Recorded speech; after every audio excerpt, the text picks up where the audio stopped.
శ్రీకృష్ణ పరివార సంస్థ ఆధ్వర్యంలో మానవ సేవ మాధవ సేవగా భావిస్తూ వివిధ సేవా కార్యక్రమాలు చేస్తూ సమాజంలో తమ వంతు సేవలు అందిస్తున్నారు. కార్తీక పౌర్ణమి సందర్భంగా కాకినాడ సినిమా రోడ్లో గల ఎన్వీఆర్ కళ్యాణ మండపం నందు సుమారు 51 మందికి పేద బ్రాహ్మణులకు నిత్యావసర సరుకులను సభ్యులతో కలిసి అధ్యక్షురాలు పెద్దిబొట్ల సుధా మాధురి అందజేశారు. ఈ సందర్భంగా ఆమె మాట్లాడుతూ గత 2 సంవత్సరాల క్రితం శ్రీకృష్ణ పరివార సంస్థను ప్రారంభించామని, చదువుకునే పేద విద్యార్థులకు ఆర్థిక సాయం, ప్రభుత్వ సామాన్య ఆసుపత్రి వద్ద భోజన వసతులు కల్పించడం తదితర కార్యక్రమాలు నిర్వహిస్తున్నామని ఆమె తెలియజేశారు.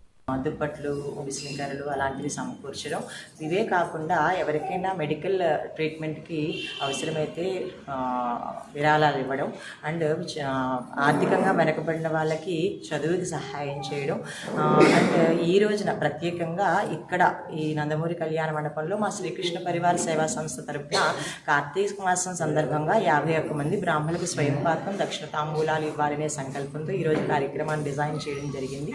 వీటన్నిటితో పాటు సనాతన ధర్మాన్ని ప్రచారం చేయాలి, తర్వాత తరాలకి ఈ భగవద్గీత యొక్క గొప్పతనం వెళ్ళాలి అని ఒక సత్సంకల్పంతో మేము చేస్తున్న ప్రయాణం ఇది.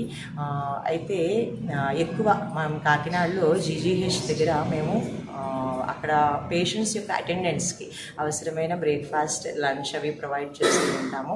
అండ్ హెచ్ఐవి ఎఫెక్టెడ్ పిల్లలకి న్యూట్రిషన్ కిట్స్ ఇస్తూ ఉంటాము.